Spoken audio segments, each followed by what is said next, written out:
Alright, so now we're going to solve the system algebraically. So when we have it set up like this where y equals, the easiest thing to do is just put the two equations equal to each other. And now let's just solve it. So you're going to want to move the smaller x, so this one has 4, so minus 4x. And then in the same step, go ahead and move this 5 over. So we'll do 2 steps in one to save time. So this goes away. Negative 5 plus 5 is 0. This goes away, and 5 minus 4 is just 1x. And so x is just 0. Remember, 0 is a number, so don't hate. So we have x equals 0.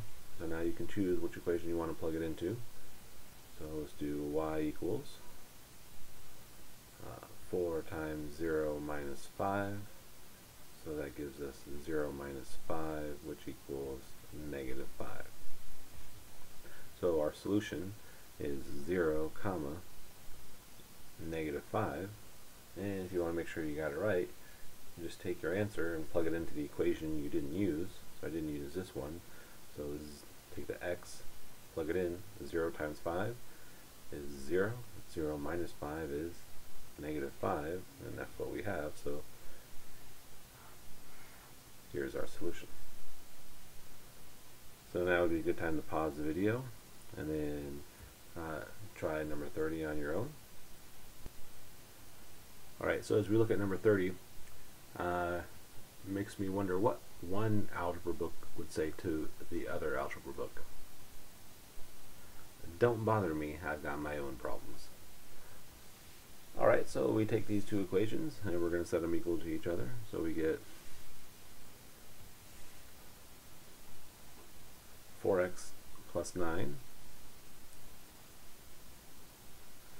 equals a negative 8x minus 3. So now we're going to move the smaller one, and so it's going to be that negative 8, so we're going to add 8x. And I'll do it one step at a time, in case you didn't understand combining the steps last time. So now you have 12x plus 9 equals a negative 3. Now we need to move the 9. And the opposite of 9 is minus 9. So now we end up with 12x equals negative 12. Divide both sides by 12. So x equals negative 1. So now you can pick which equation you want to plug it into. I'll just pick the top one. So y equals 4 times negative 1 plus 9. Negative 4 plus 9 is a positive 5. So y equals positive 5. So I have negative 1 and 5. Now let's check it. Let's take that negative 1 and plug it in here. So a negative 1 times a negative 8 is a positive 8. And now 8 minus 3 equals 5. So we just guaranteed we got it right. So that means negative 1, 5 is our solution.